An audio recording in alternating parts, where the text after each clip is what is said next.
Somewhere between the invention of indoor plumbing and the advent of next-day delivery, a significant portion of the population decided that convenience was a right, reality was negotiable, and the universe owed them a personal apology for every minor inconvenience. What you are about to witness is not anger. It is not outrage.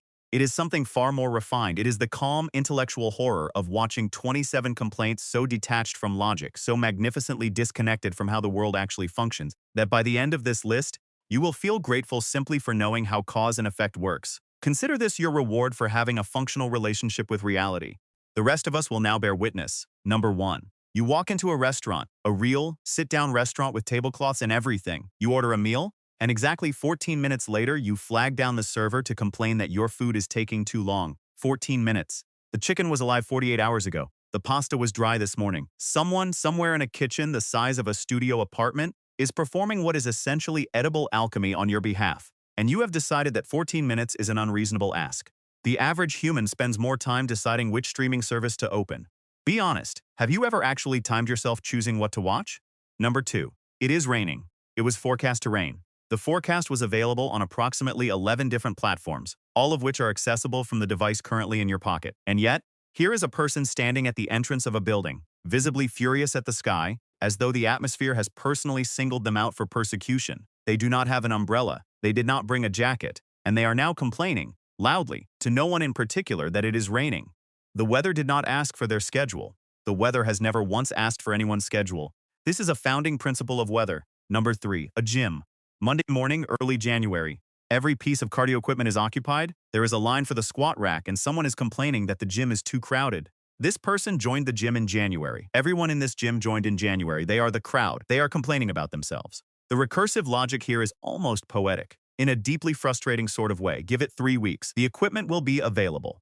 That is, statistically speaking, a near certainty. Number 4. Someone orders a coffee, specifies an extremely precise customization involving no fewer than 6 modifiers, waits patiently, receives the drink, takes one sip, and complains it doesn't taste like the coffee at their favorite cafe. Their favorite cafe is the one they are currently standing in. They have been coming here for 2 years. They have this complaint every time. And every time, they come back. The relationship between this person and this coffee shop is the most committed one in their life, and neither party is happy about it. Number 5. The supermarket self-checkout. A genuinely optional machine that exists to make life faster. The screen prompts you step by step with large illuminated instructions. It speaks. It literally narrates what it needs from you.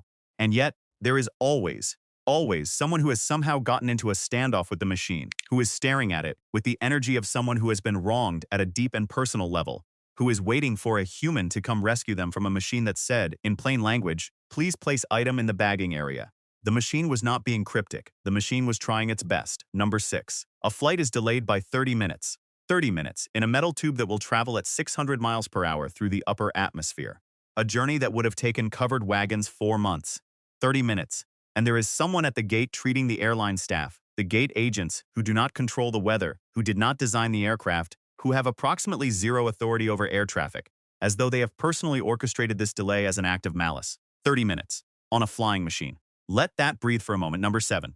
Someone discovers mid-checkout at a grocery store that their preferred loyalty card is not linked to their account. They do not know their phone number on file. They do not have the app. They do not have the card. The cashier offers to look it up. They try 3 phone numbers. None work. The customer behind them has now aged noticeably. The complaint is not about the wait. The complaint is that the discount should apply anyway because, and this is a direct quote, "I'm pretty sure I have an account. Pretty sure." At a savings program requiring a registered account, the confidence alone deserves some kind of recognition. Number 8. It is somehow already getting worse, so let us continue. A person books a holiday rental, arrives at the property, and complains that it looks exactly like the photographs online. Not that it looks worse than the photographs, that it looks like them. The photographs, it turns out, showed everything accurately. The rooms are the same size. The view is what was advertised. The furniture matches. And still, there is a dissatisfaction that something isn't more than what was promised.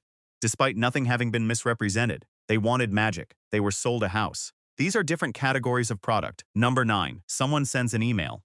They then, within 4 hours, call to ask if you received the email. You did.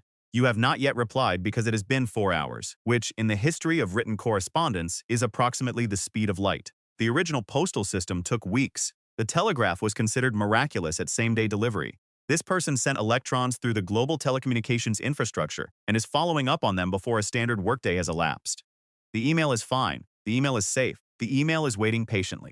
Number 10. A movie theater. Someone buys a ticket for a film in a genre they have expressed no interest in, watches 20 minutes of it, and complains that it is exactly what the genre is known for being. A horror film was scary. An action film had explosions. A romantic comedy ended with two people falling in love. The film delivered precisely what the genre contract promised. The complaint is not about execution. The complaint is about genre, which raises a genuinely philosophical question. Why are you here?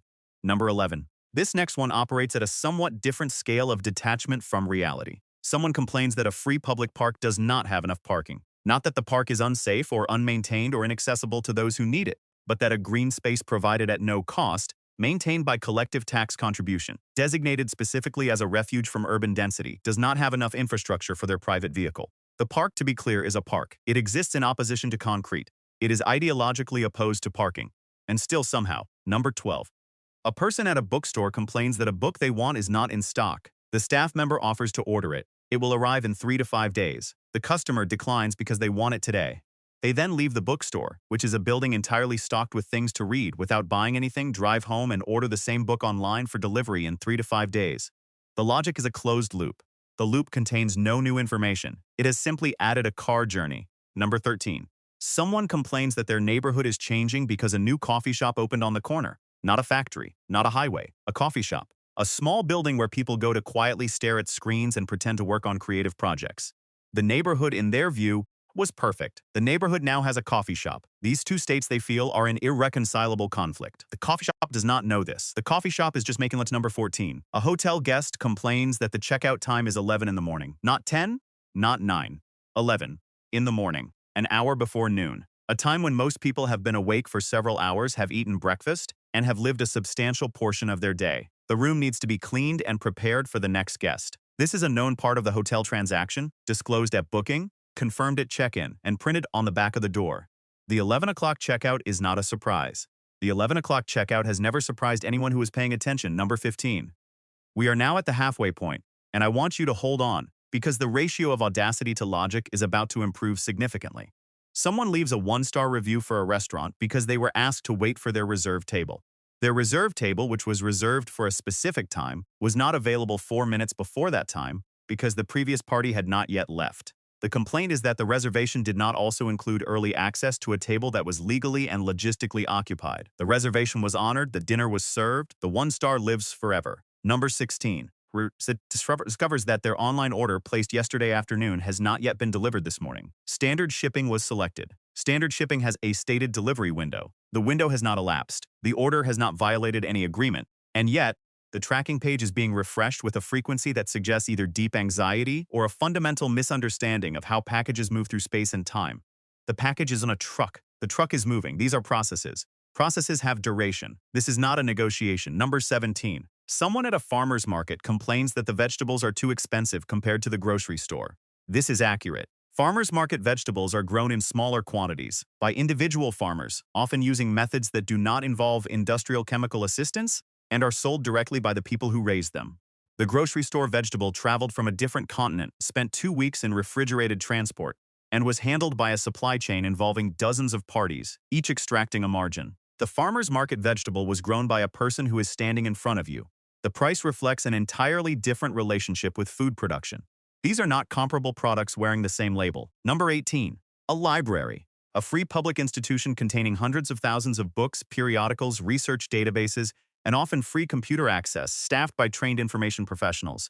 Someone walks in, is helped to locate a specific resource, and complains that the library does not own a particular book that was published last month.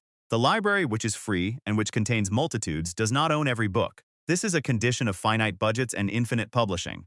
The librarian, who earns a modest salary to manage an institution that the complainer pays nothing to use, absorbs this critique with the dignity of a person who has heard it before and will hear it again, and has made peace with the fundamental chaos of expectations. Number 19. This one involves weather again, because weather, it turns out, is a recurring source of grievance. It is hot in summer. Someone is surprised. They are also surprised when it is cold in winter, wet in autumn, and unpredictable in spring.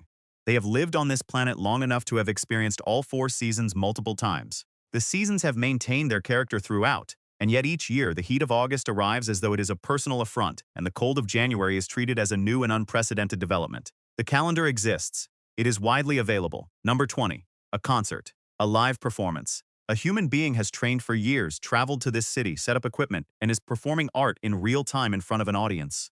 Someone in the crowd is on their phone, not photographing the moment, not checking on an emergency, but browsing, and is also complaining to their companion that the band isn't playing their favorite song yet. They are not watching the band. They are also disappointed in the band. These are two states that occupy the same body simultaneously, and somehow neither cancels the other out.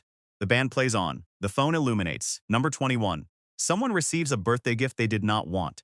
They did not provide a wish list. They did not communicate preferences when asked. The person who bought the gift used their best judgment based on available information, wrapped it with care, and presented it with good intentions. The recipient is visibly unhappy. The complaint is that the gift is not what they would have chosen for themselves. The gift-giving process, famously, is not a remote control for other people's purchasing decisions. It is an act of effort and consideration. The consideration was present. Only the telepathy was missing. Number 22. And now we enter the final stretch. Buckle in, because what follows makes everything prior look like mild inconvenience. Someone posts a complaint online about a small, local business, not because the product was defective, not because there was a safety concern, but because the owner did not respond to their message within 2 hours on a Sunday afternoon. A human being who runs a small operation, possibly alone, possibly from their home, who took a Sunday afternoon for themselves, has been publicly named and criticized for not being available on a weekend during personal time. The complaint has been shared. It has received agreement. Several people also feel that Sunday afternoons belong to them. Number 23. A person complains that a hiking trail is difficult. This is a hiking trail. It is located in nature. Nature is not a theme park. Nature is not graded for user experience. The trail has rocks and elevation and in some places mud. These are constitutive features of trails in nature, not failures of design. The sign at the trailhead rated the hike as strenuous. The word strenuous was there. It was readable. And now, halfway up with a view that has cost people thousands of dollars in flights just to see, the complaint is that this whole situation is more physical than anticipated. The mountain did not change. The rating was disclosed. The boots were presumably chosen. Number 24. Someone complains that a doctor's appointment ran 15 minutes late, not an hour, not 2 hours. 15 minutes in a medical setting where the patient before them may have had needs that could not be administratively timed out. The doctor did not schedule a more complicated patient to personally inconvenience the next one.